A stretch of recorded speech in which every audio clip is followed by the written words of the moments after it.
Good morning, guys. I hope you're all well. Thanks very much for joining me today. What I want to talk about primarily is stillwater dry fly fishing. Now, a lot of the principles will carry over to river fishing, but generally when I'm speaking, I'm talking about stillwater dry fly fishing. So either from the bank or loch style from a drifting boat. So what I'm going to do to start off with is tie a hopper. It's one of my favourite flies for dry fly fishing, and it's fantastic at the back end of the season here in the UK on the stillwaters such as Grapham and Rutland. So without further ado, let's get into it.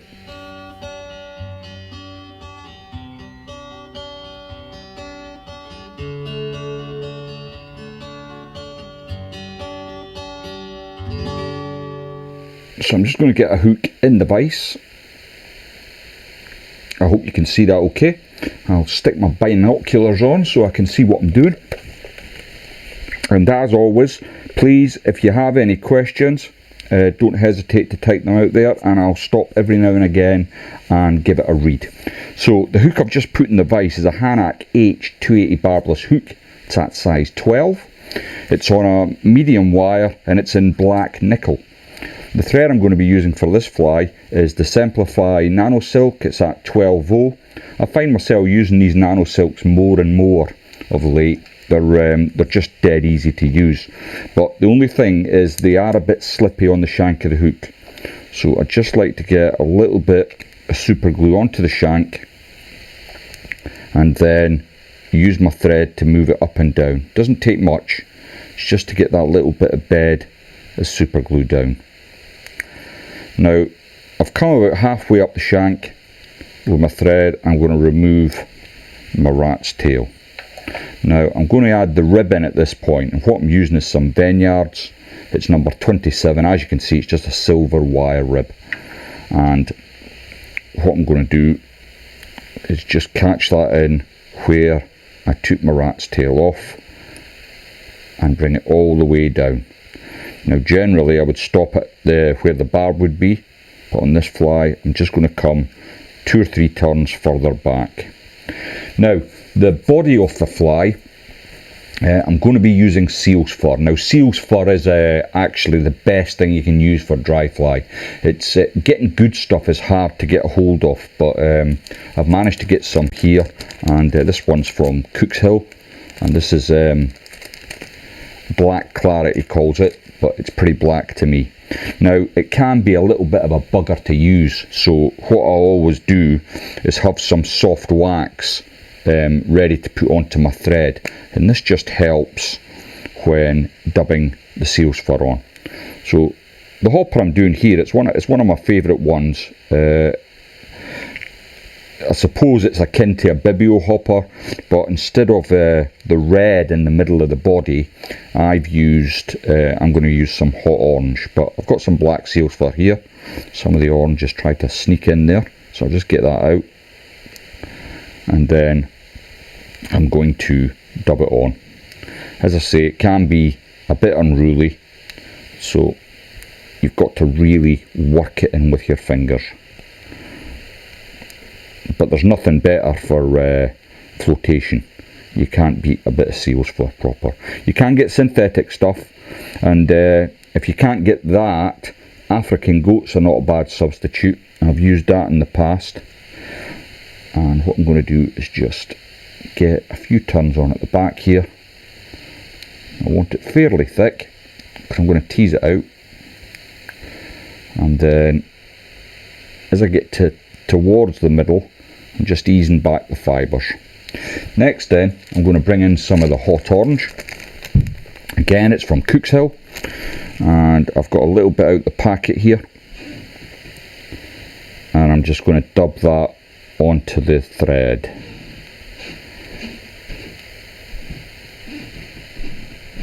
Don't need very much of the orange. It is only a little hot spot in the middle of the fly, so I'm going to slick it back, pull that as far back as I can, and then I'm going to pull the orange as far back as I can. So that's looking not too bad so far. And then I'm going to add a little bit more wax, as feel like it just needs a bit more grip. And I'll pause there and let's see what folks are saying. Morning Chris, morning Dale.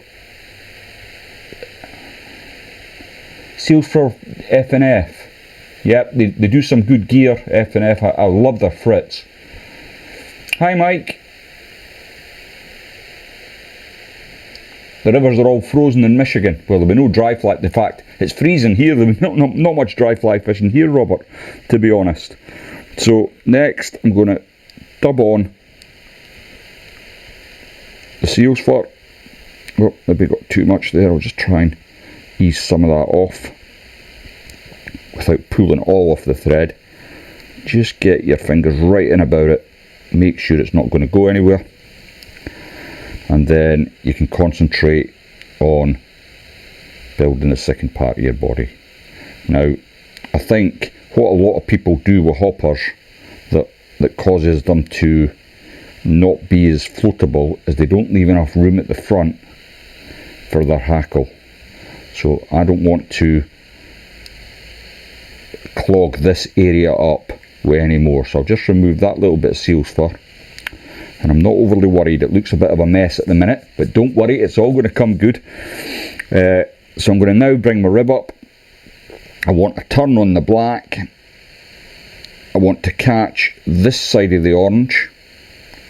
And I just do this so that I've got a bit of consistency. And when I come over, I'm missing the orange out with my wire. One more turn on the black, and then I'm back onto the shank of my hook. I'm going to bring my thread over just to trap that in for the moment. And then once I'm happy it's secure, get another couple of turns, a few turns in front, keeping tension on my thread. I'm just going to twist away the excess wire and put that to the side because we're going to be using that quite a bit today. Now, what I want to do next before I do anything else is simply come in with my dubbing brush and tease out some of the seal's fur. And that's looking pretty buggy. Get underneath it, just give it a little pull out. Now, I had a couple of disasters this week actually, so generally I've gone over to using the pre-tied legs for all my hoppers and any flies with legs. I've got a black one and I've got a natural pheasant one, and could I find either of them for today? So what I've had to do is go back to the old-fashioned pheasant tail, and I've had to pre-tie them before I came on the camera, which took a bit of doing, I don't mind saying. Now, I've seen a few flies on Facebook of late where a lot of the legs seem to be coming out the back of the fly like this, but they're a different kind of pattern from a dry fly. They're more a pulling hopper, and that's I suppose the beauty of the hopper.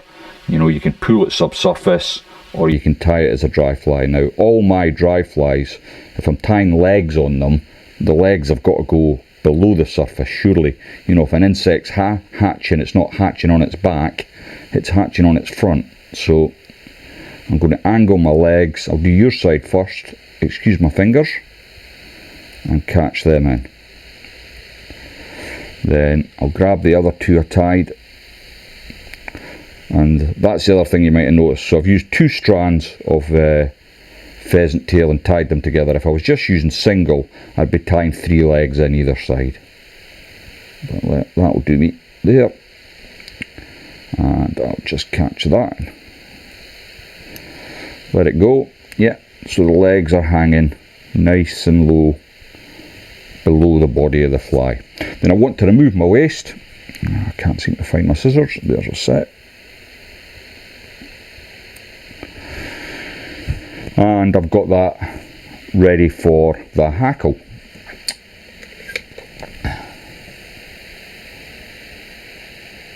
Morning Malcolm, how are you? No chance of getting out on the rivers yet. Yeah, that's a real shame. Morning Kieran. So, the hackle. What I'm using is a cock hackle. This is actually, it looks like a black cape, but it's a grizzle cape that's been dyed black, and it's really good quality. I think with dry flies, the quality of your hackling is really important, you know, so buy the best you can afford, and if you can't afford it, steal it from a friend. That's what friends are for, isn't it? So before I do this, I'm going to just add a little bit of wax, and then I'm going to catch the stalk in just so that it's coming just before the eye. I'll bring that all the way up and park my thread just behind the eye. Next, I need my hackle pliers, and before I start twisting this round, what I like to do is just break the stem, and don't break it off, but you want it coming out at a 90-degree angle from the hook shank so that you get your hackle turns to come around. Now, I've seen lots of people counting their turns to get consistency.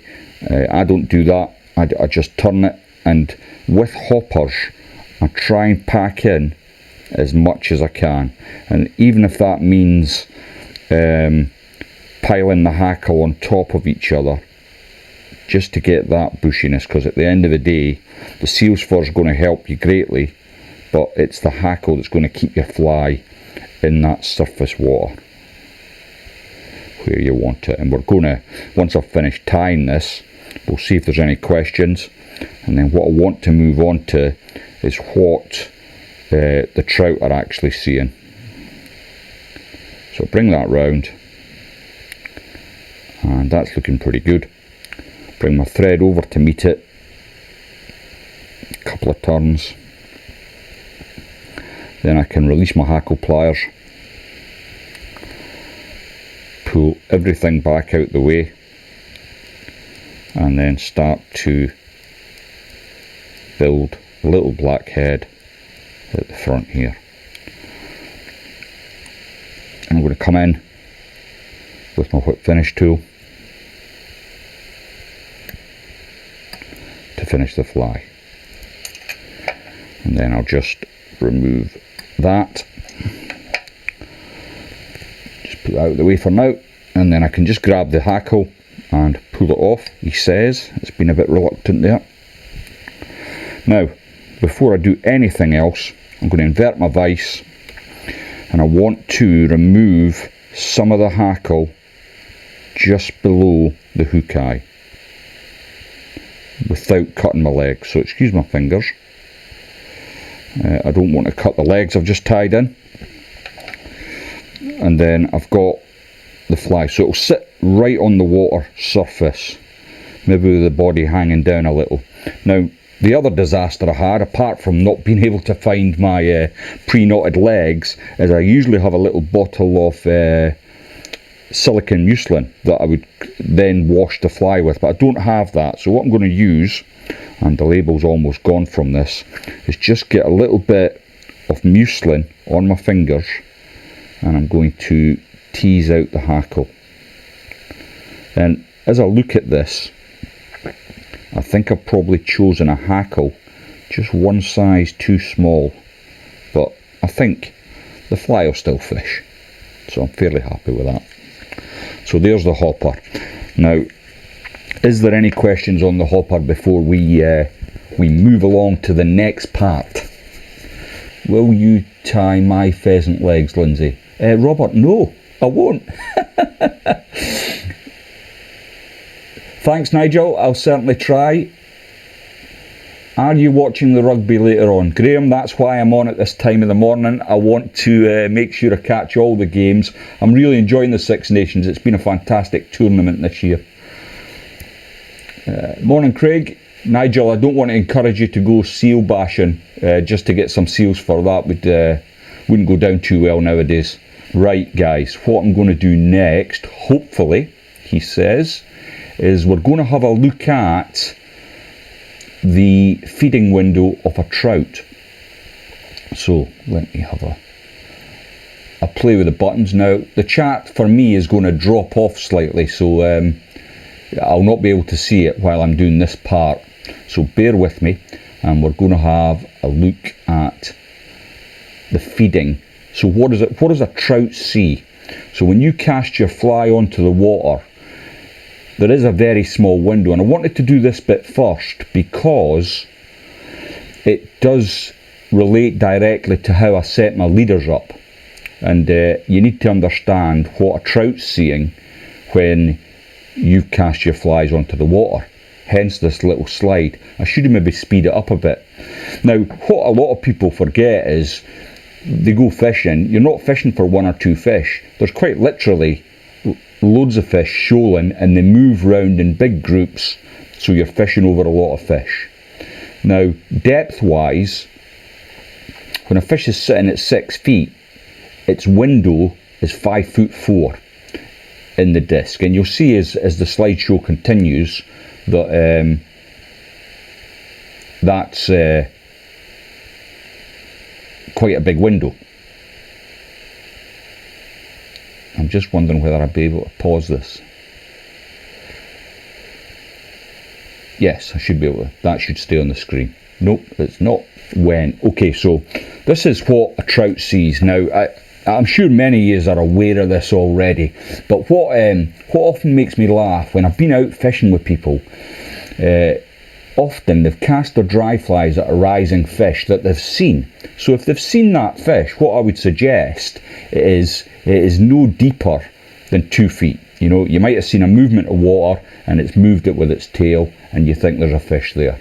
Now, it might even be higher in the water, and sometimes if you're seeing the fins coming out, they're sitting about 6 inches. So if you look at that disc, they cast at the fish and they say, oh, I'm right on that, but you know, are they really right on it? So if the fish are that high in the water, there's a 6-inch window where you can get that fish's attention.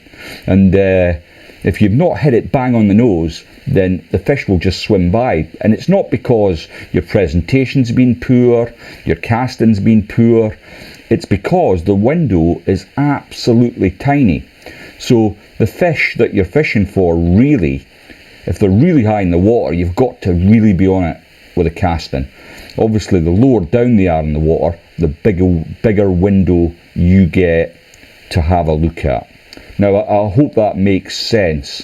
And this is important because the way you set your leader up will determine the distance between your flies. So if you're targeting fish at 3 feet and you want to have your flies 4 foot apart, that's not a problem. 4 foot, it's not a problem. When you start to get down to 5 feet and deeper, if you've got your flies only 3 feet apart, then they're seeing both them flies, and that might spook them a little. So that's why I wanted to go through the trout feeding window before I moved on to the leader setup, which I'll do after I've tied my next fly. Right, let's see if I can flip back. Okay, sorry about the technical issues there, folks, and I'm just going to now reduce this. I should really get myself another monitor, but if I plug any more electrics into this this house, I'm liable to blow the circuit board. So let's have a wee look and see if there's any questions on that. You've got elves in your tying room stealing your stuff.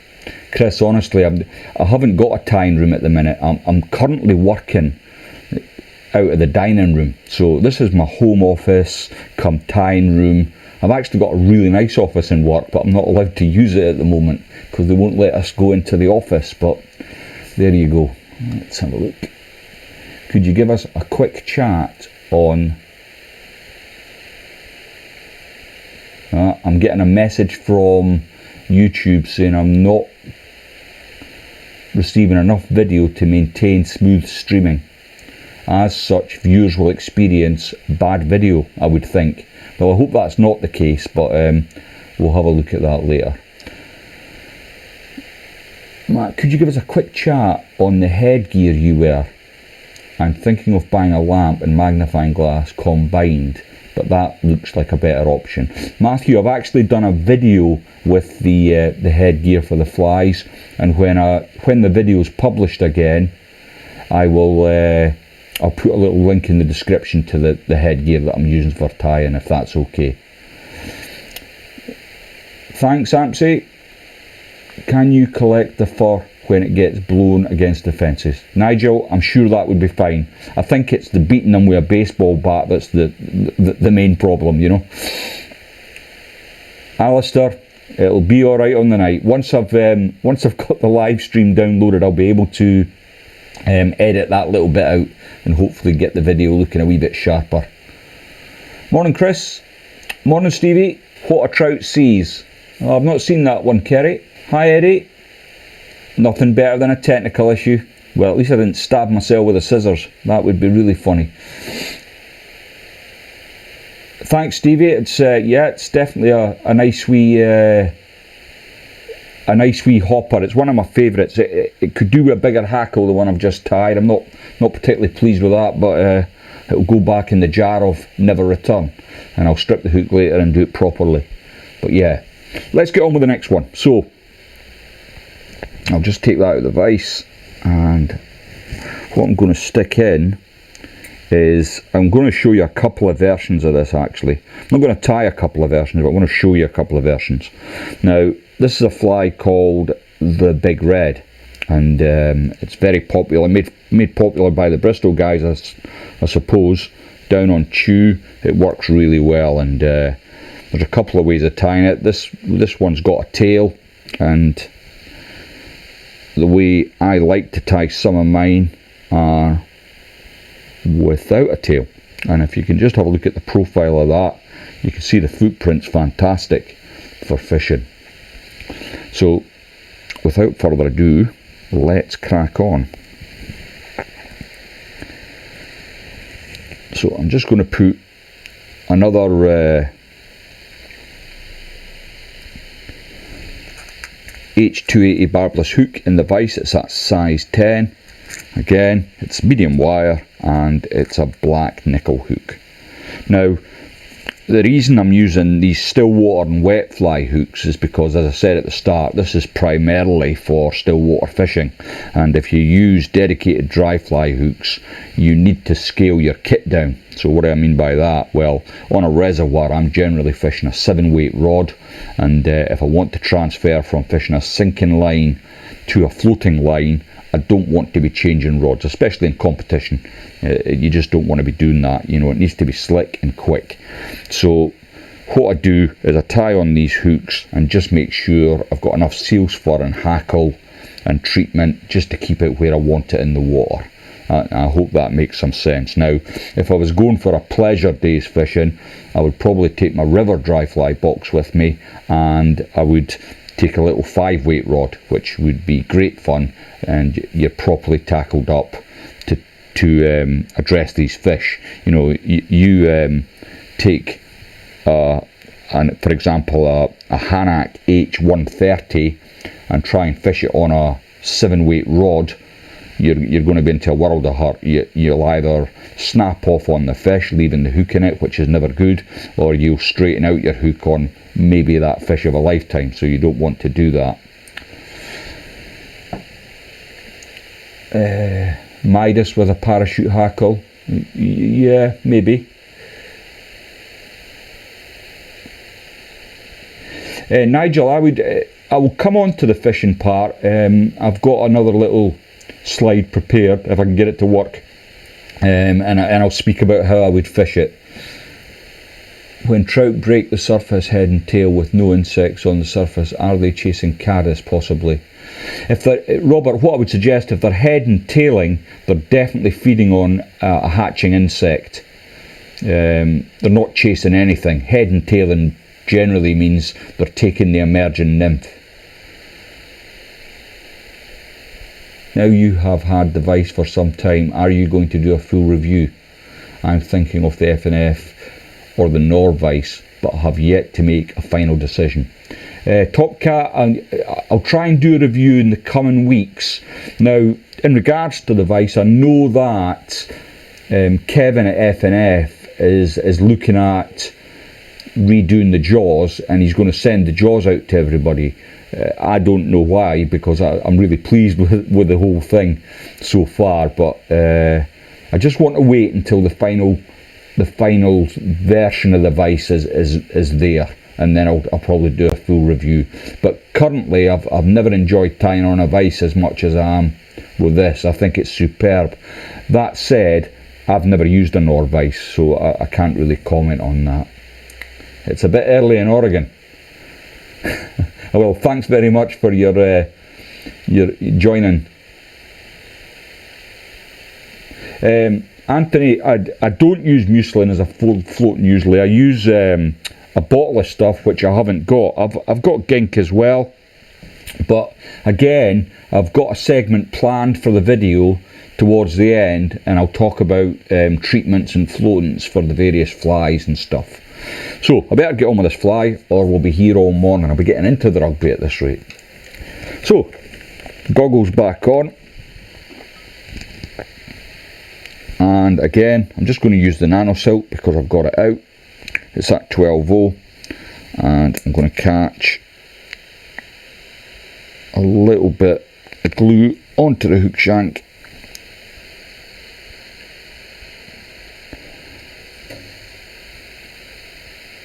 And trim that up. I'm going to come back slightly. Now, if I was tying a parachute fly, I would have stopped my thread probably 2 or 3 millimeters back up towards the eye. But on this, it's more a comparadon style fly. It's not an out and out comparadon, but it is that style of fly. So first thing I'm going to do is get my post ready. Now what I use, and I've started to use quite a bit, is the ultra dry yarn. It's from Fish On. I really like this stuff. I used to use the Aero Wing, which I really liked as well, but the Aero Wing's really expensive, and this stuff's a little cheaper, and it's every bit as good. So it comes off the thing, it's rather thick. So what I always do is get my bodkin needle, split it up, and depending on the size of fly you're tying, you can either get 3 or you can get 2. Now with my Stillwater flies, I tend to get 2. So I've got that prepared. Now I'm going to lay it onto the hook shank, like so, and I'm going to get a couple of turns in. Now I want it to sit on top of the shank, and that looks okay. I'm going to tie this one with a tail, just because I feel like it.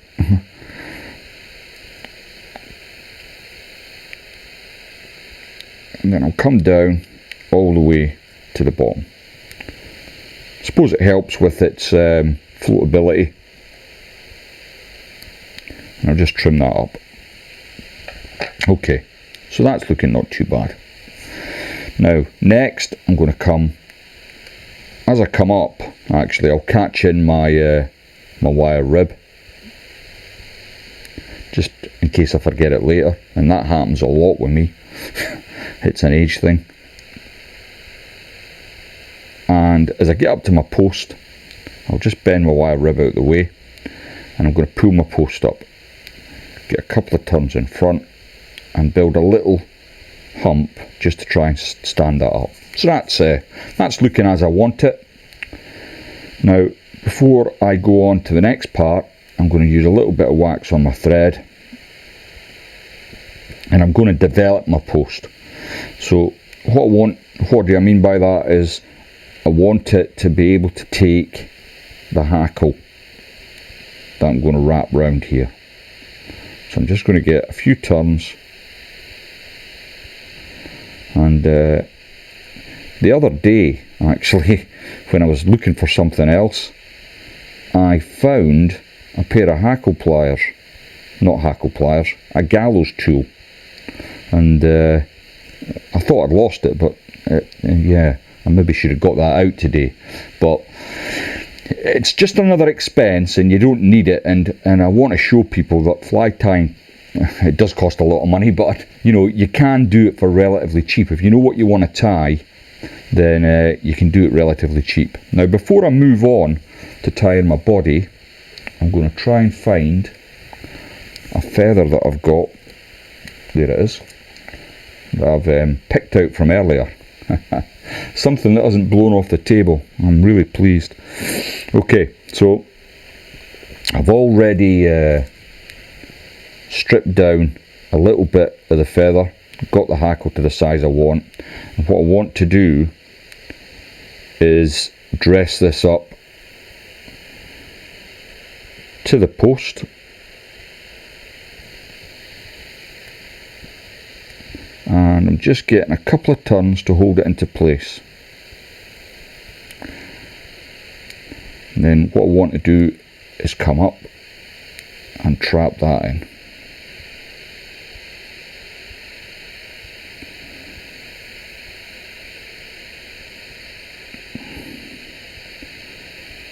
Back down, and then I'm just going to pinch in that little bit of a tag I've got there, and then bring my thread down to the bottom. Now, if I was tying a normal parachute fly or anything else, I would add a little touch of super glue, tiny amount, just there to steady my post, but on this occasion I don't want that because I'm going to bend this over comparadon style.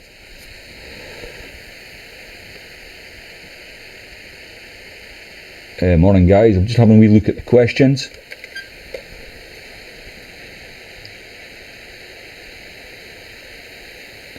Morning Guy. Morning Ralph, I hope you're all well in Holland. Sorry, the Netherlands. My wife's always picking me up for that. Thanks very much, mate. Is that Aero Wing from Sue Burgess? No, it'll come to me, Kerry, it'll come to me. It's from another company, but I can't quite remember what it is. So, the big red generally is tied with red seal's fur, but I have them in black and I have them in claret. So I'm going to use some claret today. It might look not claret on your screens, but it is a very bright claret. Now as before with the seal's fur, I'm just going to add some wax.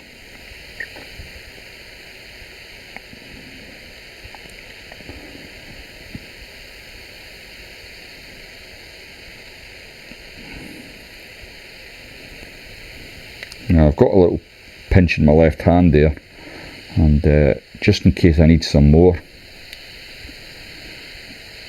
then I'm going to start building up the body of my fly. And then as I get to the post, that's worked out just about perfect for me. So I'm going to grab my rib, the opposite direction to the way the seal's fur went. 2 or 3 turns in on the body is all you need, and the last turn is going to come right in beside the post. Then I can grab my thread, catch that in, 2 or 3 turns. Just going to bring my wire out the way and bring my thread to the eye of the hook. Then at my leisure I can spin away the excess wire. So that's looking not too bad so far. Now the big red, as the name suggests, it could be tied on a size 10, 12. I tie mine down to 14s actually, and it seems to work quite well. So what I need is a little bit more wax, and then I'm going to add another little bit of seal's fur.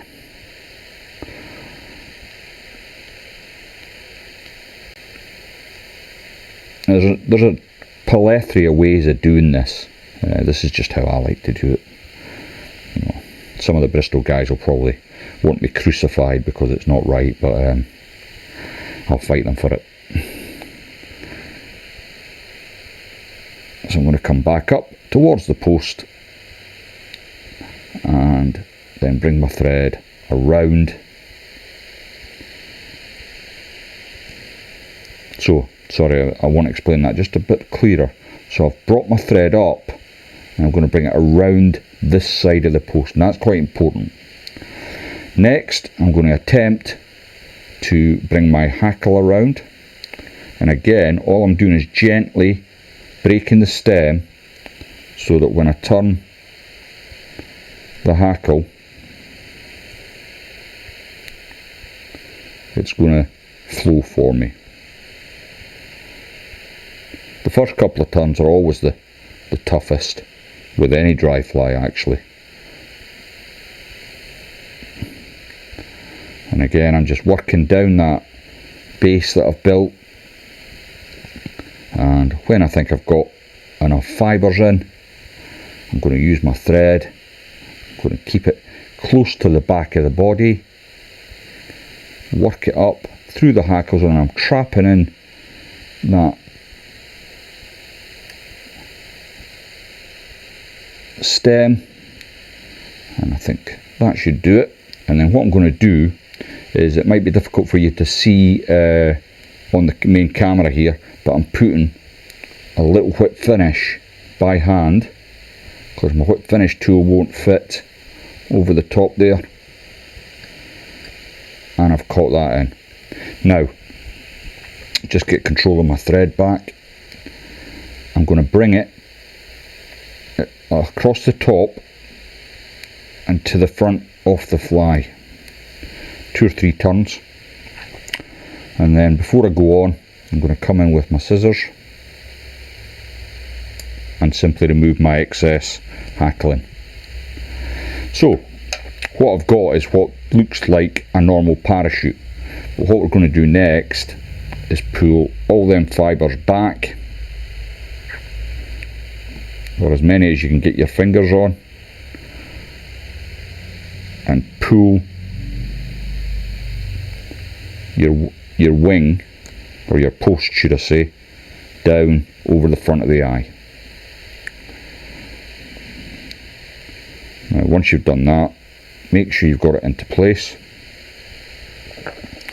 I'm going to use a tiny little bit of resin.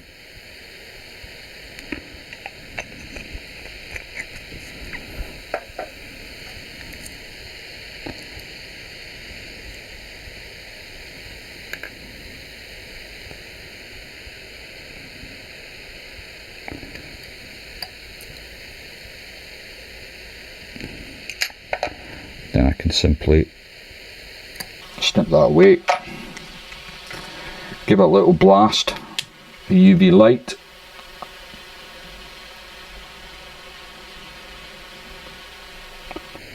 and then once you're happy that's cured, I don't want obviously this big tail, so I'm going to trim that off slightly. Now this is the bit that helps the fly. So what I'm doing now is I'm just using my thumb, and what I tend to do is I take it out the vise when I'm doing this, and I'm flattening out the hackle.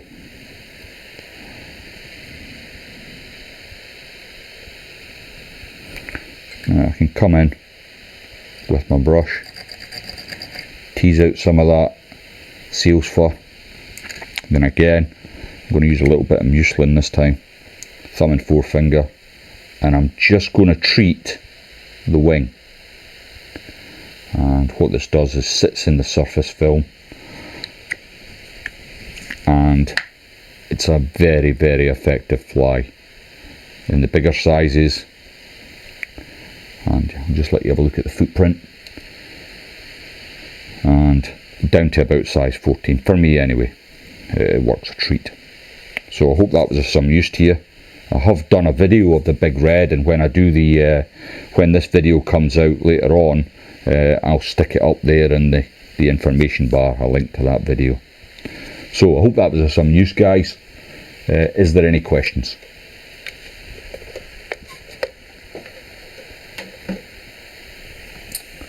Mexico. What time's it in Mexico, Omar?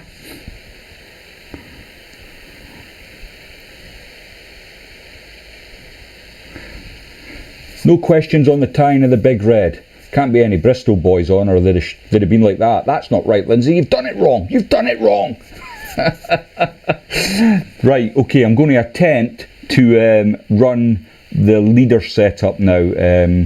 The trout window slide didn't go so well. I thought I had a grip of it, but didn't quite work. So again, I'm going to drop off the chat for a little second, and hopefully the leader setup piece will go a little bit better. So let's have a look at the various options for leader setup. Okay, so I've got three go-to sort of options: fluorocarbon and monofilament.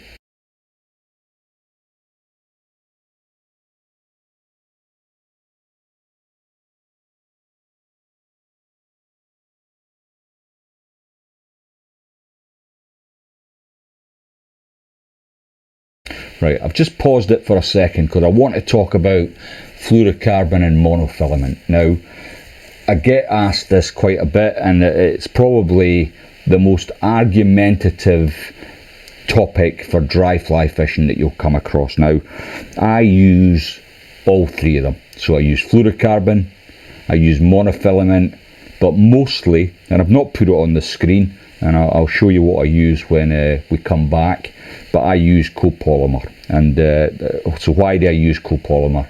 Well, monofilament's okay, but it's thick. It will lie in the surface film if you treat it properly.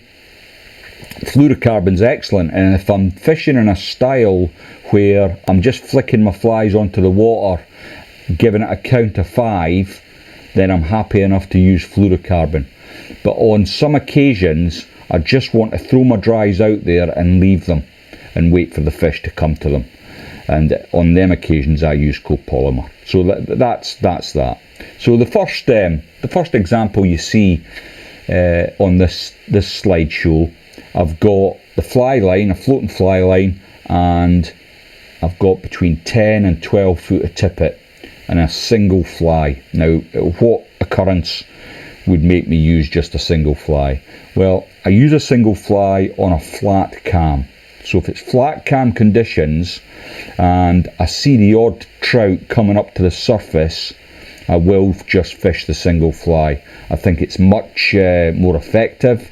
There's nothing, 3 fly setup would spook them, and a 2 fly setup might even spook them. So I would go down to probably on a reservoir 6 pound ish and fish a single dry fly.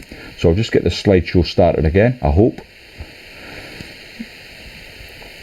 And so my second setup, and my actual one that I would have as a go-to, would be a 2 fly setup. And you can see the measurements on the screen there.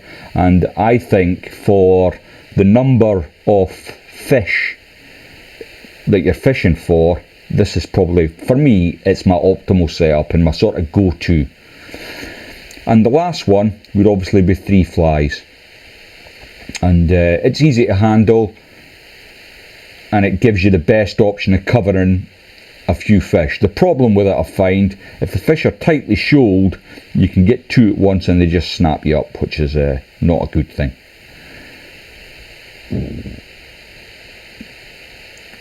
But that's the I should have speeded this up a bit really. But that's the sort of setup. I'd have 2 big bushy dry flies at either end, and a little Bob's Bits in the middle, or sometimes even a very, very small pheasant tail, and that works a treat for me. Now let me get the chat back up. And is there any questions on that? Does anyone want to shoot me because I use copolymer instead of fluorocarbon?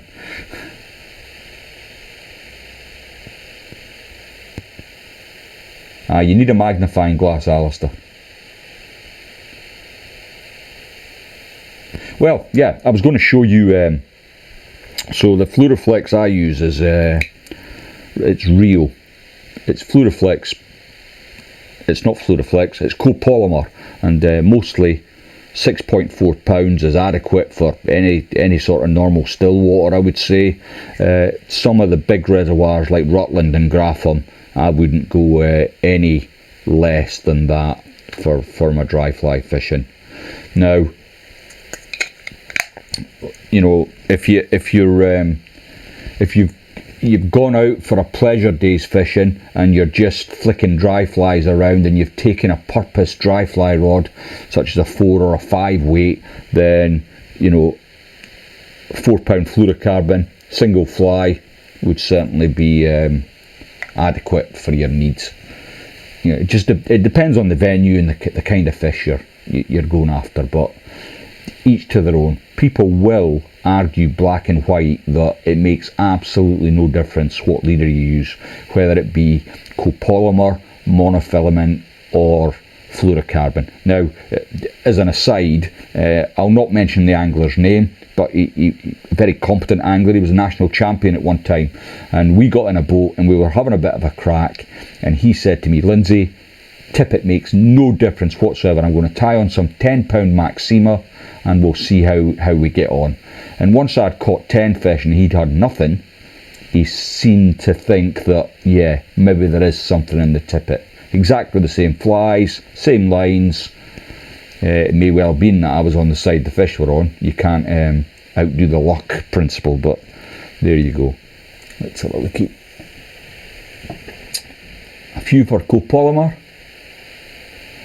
You know, Brian, I haven't fished with Mark Haycock, but I know him well. He's a phenomenal angler, and I don't think he works at Grapham anymore, but he used to fish with ACA Masterline, who were a great team back in the day. But yeah, phenomenal angler. Does copolymer stay in the surface? Yeah, so that's a good question, Run the River, and what I would say is it does sit in the surface, and what I use when I'm using copolymers, I religiously put this stuff on it, and this is Hunt's Original Mud. It's like a leader sinkant, and it really helps to just disguise the line on the surface of the water. I really like this stuff, it's great. Yeah, so copolymer will sit in the surface, so if you're throwing your dry out there and leaving it, then copolymer's ideal for that, you know. Dennis, there is no danger I'd be using a 4 or 5 weight rod in a competition. I would be using a 7 weight rod, and if I was dry fly fishing, and it does happen on occasion, I'd certainly be using the 8.2 copolymer. And I have, talking about that competition fishing, I would have generally my dry fly rigs on a disc like this. They'd be pre-made up, and the flies I've tied so far, there'd be a couple of them on. I'd probably have a 3 fly rig put together, or a 2 fly rig, depending on how I've found it in practice, and I'd have that ready to go, and I would just fish my 7 weight with the heavier Tippet. It's a fine balance, you know. Dry fly fishing's great. It doesn't happen often that you get a lot of opportunity to fish dry fly in competition. Don't say, oh yes you do, because very often you do. Well, not very often. Very, very occasionally, in a blue moon, when a pig flies past in a competition, dry fly's the way to go. But more often than not, there's much quicker ways of catching fish. I see it as more a pleasure sort of thing. So I hope that answers your question there, Dennis. 4 pound Maxima Ultra Green is about the same diameter as the Rio and way cheaper. That's good to know, Stitch. I'll check that out. Idris, does the poundage off the line affect the turnover, and what guidance can you give in poundage, length of leader? Well, turnover, that's a good point. Now, dry fly fishing, you should really, and I've seen guys, you know, I've been in boats with competition anglers that have said, right, I'm going to dry fly, and they immediately tie on their 3 flies. In fact, some of them don't even change their leader. They'll just take off their whatever they were fishing with, tie on 3 dries, and they'll launch the dries to the horizon and say, right, I'm dry fly fishing now. That's mental, if you want my honest opinion. You've got to be fishing your dries where you can see them for a kick-off. Very often fish will come up and sit them down, and if you've got your line 30 feet, 40 feet away, and you've not got your eyes on your flies, you're missing the takes. What I tend to do is I've not got much more than 10 foot of fly line out the end of my rod tip, and I'll flick them. They'll be on the water for 4 or 5 seconds. If I get no joy, I'll bring them up in a snake roll cast, and then I'll flick them again to a different area. Count to 5, and very often the takes will come 1 or 2 seconds after the flies have hit the water. You see, if you remember back to the slide when I got it working, and we had the trout viewing window, if you've landed your flies correctly and you just happen to be over a fish, they're going to come and take it really quickly. So I don't much bother about turnover. If you're not turning over a team of 3 flies with 10 foot of tippet or 12 foot of tippet, that you need to be going getting casting lessons, is what I would suggest. 7 weights for all my fishing. Yeah, I tend to. I have got a 5 weight because when I get the opportunity, and certainly when I go to small still waters, I'd much rather use the 5 weight for dries. But the big reservoirs and competition fishing, yeah, I don't much muck about. You know, if I catch a fish on the dry, I want to make sure I can get it in quickly and get on with catching more. Yeah, Top Cat, I'm not disputing that. It can work, but if you've been in the boat with a top class dry fly fisherman like John Horsley, for example, it's a different world. I had my eyes opened a few times. Phil Thomas, it makes a difference. But you've got to take your opportunities as quickly as possible in comp, and I get the fact you get rid of your flies and just tie on what the necessary. Yep, you've got to be in competitions, and certainly international level competitions, you've got to be prepared. And I'd be very surprised if, you know, team captains and managers haven't got their teams squared away with the old pre-made rigs ready to go. Okay, let's do one more fly.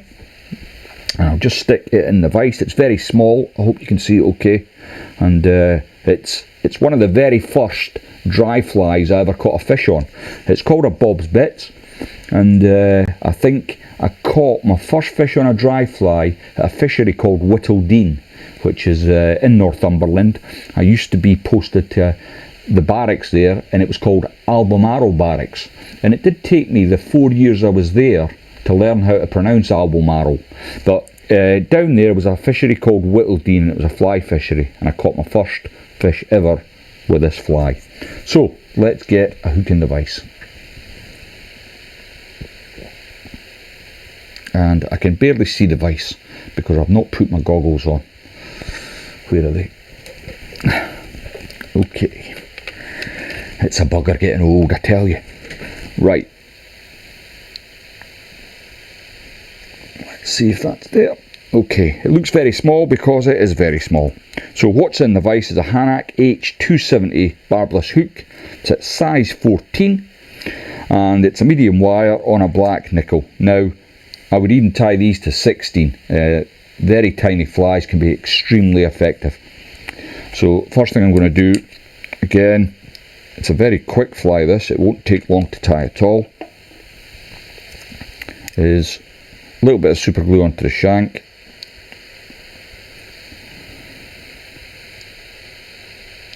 And then I'm going to come up maybe 2 millimeters before the eye.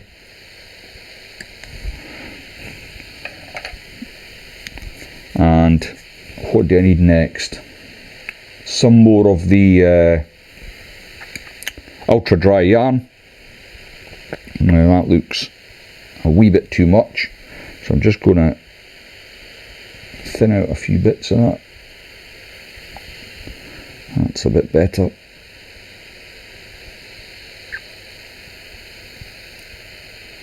And I'll catch that on. Now once I've got that in position, I want a nice little taper going on, so I'm going to come in at an angle with my scissors and just taper that away.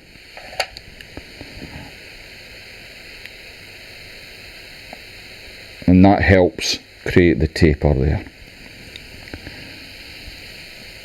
Okay. Next I'm going to get my wire rib. Again, I'm still using the Vineyards 27, just what I've got out.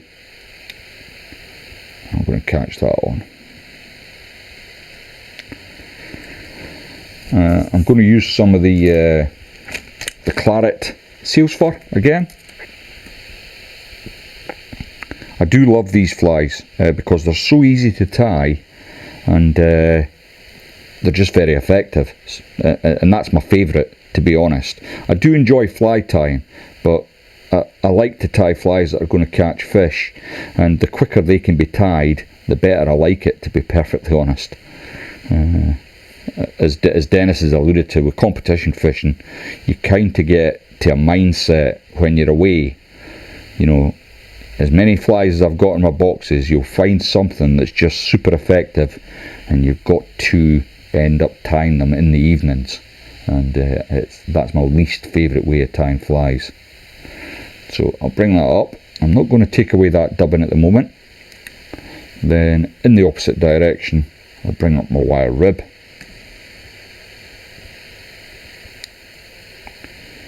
Nice and tight. I'll bring that over a couple of turns.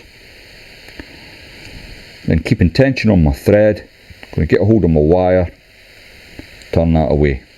Now I'm going to lift my tiny post, and with what's dubbins left, just cock that up. Then I can come and go with a finish tool,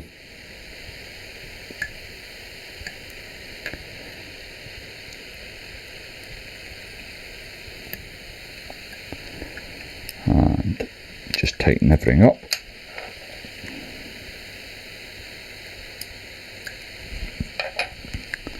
And then with this, oops, I'm just going to trim that ever so slightly, and then I can come in with my dubbing brush, give that a really good scruff out.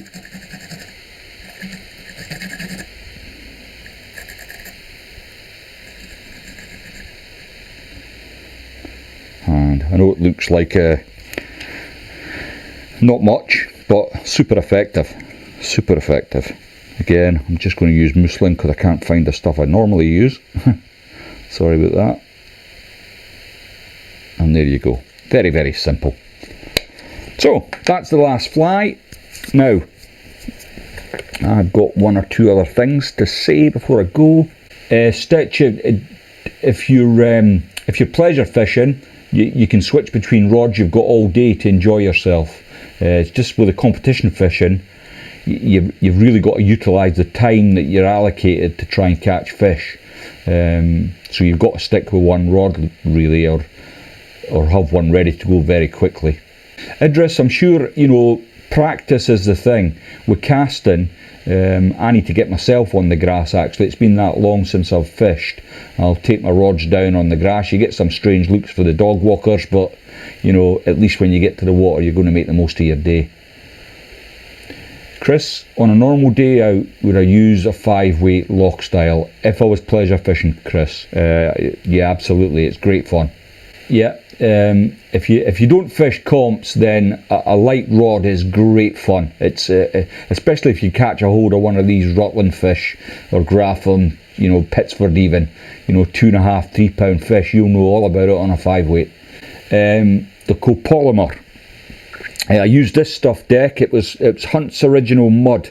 It's superb. Now that's taken me on to the other things I wanted to talk about. So just a couple of little tips really. So here's my reel, and on it I've got my floating line. Now if I know I'm going to be doing a bit of dry fly fishing, it takes minutes to grab your muslin, and this muslin comes in the little pot, as you see, that I've just dropped on me, and it comes with a pad, and it's coated with a muslin, and all I do is simply the end of my line, just make sure that's got plenty of muslin on, and that just keeps the tip floating high. Now, as I said earlier, generally I like to fish my dry flies quite close to me, so no more than 10 foot of line out at the front of my rod ring. Now I say that if you're using such a short cast, then your floating line tip, you'll be able to see if it's sinking in the water, and when it starts to sink, you just treat it again and there's no problem. Now, although I say I've got 10 foot of fly line out the front tip of my rod, What I also do is I have maybe 20 or 30 feet of fly line at my feet, and the reason for that is if I see a fish at distance and I want to try and cover it, I'm just able to then cast normally and try and cover the fish. And I'm fishing a 3-fly cast. I'm shy at casting, but I'm fairly confident the fish might see one of the flies and take it. And if you can see it heading and tailing, they tend to track upwind. You can sort of get the flies in front of the fish. And if they are feeding on them subsurface, very often they'll just take it straight off the top, no bother at all. So that's the your fly line. That's a tip that you can use. The other thing is the treatment of the fly. So once you've actually caught a fish on your fly, the fish slime and stuff can make it much, it's not good, you know. It does start to sink, and sometimes that's great actually, because when it just sinks that subsurface, the fish can sometimes take it much more confidently. But if you want the fly fishing high in the water, then once you've caught a few fish, this slime and grime stuff's pretty good. So it's got a little lid. I'll give you a wee practical demonstration. So you open your lid up, you don't even have to take your tippet off, throw your fly in, give it a wee shake up, and then the fly disappears. But obviously I'd have a bit of tippet and I'd pull the fly out. I must remember that's in there. And the other way, of course, is with a hopper. We'll say the hopper, when that gets slimed up, or it gets you know, you fish with it for a while and you want to carry on fishing with it, this stuff's excellent. Now the label's not very good. This is Hunt's Original Dust, and it's like you might have heard of Frog's Fanny and stuff, and various other things. It comes on a brush, and you know, you dab it on, it dries your fly out almost instantaneously. Give it a blow, and then it's good to go again for fishing. I hope that makes some sense. Now that, you know, there's other products, by no way I'm affiliated. I'm not. I like Tom Hunt, but I'm not affiliated with him. He's not paid me. I just really like the stuff, you know, or I wouldn't say I did. Is there any questions, guys, before I wrap it up? And Dennis, I usually, what I do use muslin on my flies, but mostly I treat them with a little pot of liquid muslin that I've got, and I stick that into the flies, set them to the side, and then put them into my fly box, and that tends to do quite well. And then once I'm out fishing, the muslin's okay, but generally I use the powder. I prefer it. It's just quicker. Use a small buzzer on a dropper to sink the leader quickly. Well, it's funny you should mention that, Kevin. So sometimes I'll fish, maybe not a buzzer, that's a wee bit heavy, but I'll fish the 2 hoppers, and then in the middle I'll put something like a pheasant tail, and that tends to sink the leader just as quickly. And if you're fishing a small enough pheasant tail, 16, 14, that's ideal. That takes your leader down, no bother. Stitch, Frog's Fanny. It is a real thing, honestly. I'm not I'm not making that up. Graham, you're very welcome, mate. Right, gents, if there's no more questions, I'll call it a day there. You're very welcome, Nigel. Take care, folks, and I hope you all enjoy the rugby, and whoever you're rooting for wins the day. Catch you later, guys.